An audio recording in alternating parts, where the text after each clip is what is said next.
Priyank Kharge is a first-class idiot. He has insulted Assamese youth. नमस्कार दोस्तों, आज हम बात करेंगे कांग्रेस अध्यक्ष मल्लिकार्जुन खड़गे के बेटे प्रियांक खड़गे ने, जिन्होंने एक ऐसा बयान दिया है कि पूरी नॉर्थ ईस्ट ही नहीं पूरे भारत की राजनीति में तूफान मचा दिया। उसके बाद हेमंत बिस्व शर्मा आए हैं, उनसे पूछा गया कि प्रियांक खड़गे ने ऐसा बयान दिया है, तो हेमंत बिस्व शर्मा बोल रहे हैं कि ये प्रियांक खड़गे फर्स्ट क्लास इडियट है। मैं आपको बता दूं कि मैटर क्या है।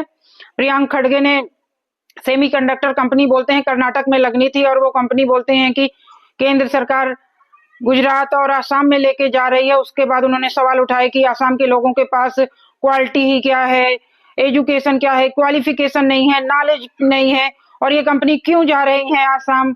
उसके बाद तो हेमंत बिस्व शर्मा ऐसे ही किसी को नहीं बख्शते हैं, और वो सामने आए बोल रहे हैं प्रियांक खड़गे के ऊपर हमला बोला है। उन्होंने बोला है कि ये पूरे नॉर्थ के आसाम के युवाओं का अपमान है जो प्रियांक खड़गे ने बोला है। इनके ऊपर कार्रवाई हो सकती है, एफआईआर भी कराई जा सकती है असम की तरफ से।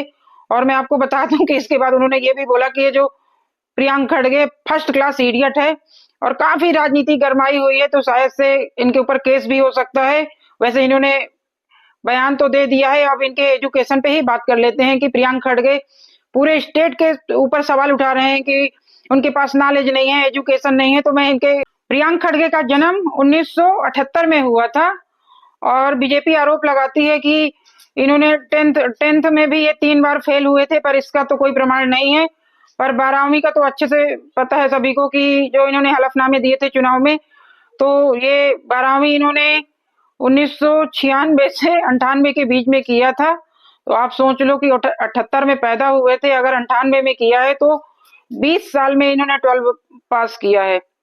और इनके ग्रेजुएशन पे भी सवाल उठाती ही रहती है बीजेपी कि इन्होंने ग्रेजुएशन तब कंप्लीट किया जब इनके पिताजी मल्लिकार्जुन खड़गे कांग्रेस के अध्यक्ष बन गए, तो तब इन्होंने अपना ग्रेजुएशन कंप्लीट किया है। अब आप सोच लो कि इनका एजुकेशन मैंने बता दिया। ये पूरे स्टेट की काबिलियत पर सवाल उठाते हैं, और इनका खुद का क्वालिफिकेशन कितना अच्छा है। वैसे इनकी काबिलियत यही है कि ये मल्लिकार्जुन खड़गे के बेटे हैं, और अभी तो कर्नाटक के विधानसभा से चुनाव जीत चुके हैं, पंचायती राज मंत्री हैं, तो सवाल उठा सकते हैं। नेता के बच्चे तो नेता ही बनेंगे और क्या। तो भाई ये तो राज करने के लिए ही पैदा होते हैं, तो पूरे स्टेट के ऊपर क्या पूरे देश के ऊपर सवाल उठा सकते हैं। अब जरा उन स्टेटों के बारे में बात कर लेते हैं जिनके ऊपर इन्होंने सवाल उठाए हैं। आसाम के ऊपर क्यों? अगर आसाम में कंपनी लगेगी तो पूरे नॉर्थ ईस्ट को फायदा होगा इससे, तो पूरे नॉर्थ ईस्ट की ही बात कर लेते हैं। मिजोरम का एजुकेशन मैं आपको बता दूं कि केरल पहले भारत में नंबर 1 था ना एजुकेशन में, केरल को पीछे करके मिजोरम नंबर 1 पे आ चुका है। और ये लोग सवाल उठा देते हैं वहां पे कोई फैसिलिटी नहीं दी गई थी। अगर फैसिलिटी नहीं दी गई थी तो किसने इतने साल राज किया था यहाँ पे भारत में? ये तो सवाल उठना चाहिए ना कि वहां के लोग अगर बेचारे कंपनियां फैक्ट्रियां नहीं थी तो क्यों अभी जा रही हैं, तो तुम्हारे पेट में दर्द क्यों उठ रहा है? क्यों वहां के लोगों को अधिकार नहीं, वो भारत के हिस्सा नहीं है?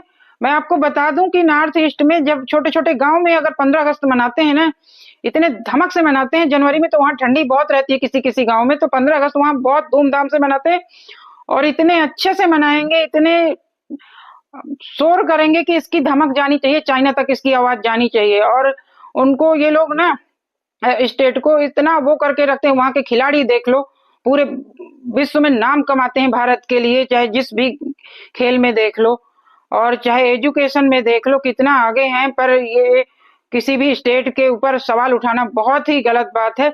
और हेमंत बिस्व शर्मा ने जवाब भी दिया है। हेमंत बिस्व शर्मा वही नेता हैं जो राहुल गांधी को असम में जाने नहीं देते हैं, बोलते हैं कि बस वहां से एंट्री आपको अंदर आने की नहीं है। और मैं आपको बता दूं कि आजादी के बाद नॉर्थ ईस्ट अगर भारत के लोगों को जाना होता था, अभी तो सब नॉर्मल लग रहा है ना, आजादी के बाद की बातें बता रही हूँ कि आपको लगे कि अरे आजादी पहले की बात होगी। नॉर्थ ईस्ट जाना है तो परमिट की जरूरत पड़ती थी, भारत थे, और वहीं पे म्यांमार के लोग आते थे तो उनको परमिट की जरूरत नहीं थी।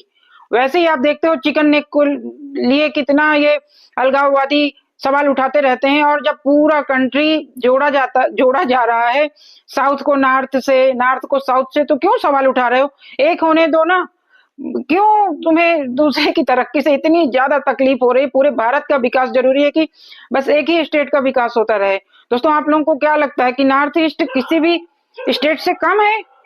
अपनी राय कमेंट में दीजिएगा। वीडियो पसंद आया हो तो लाइक करें, शेयर करें, सब्सक्राइब करें। धन्यवाद। वंदे मातरम। भारत माता की जय।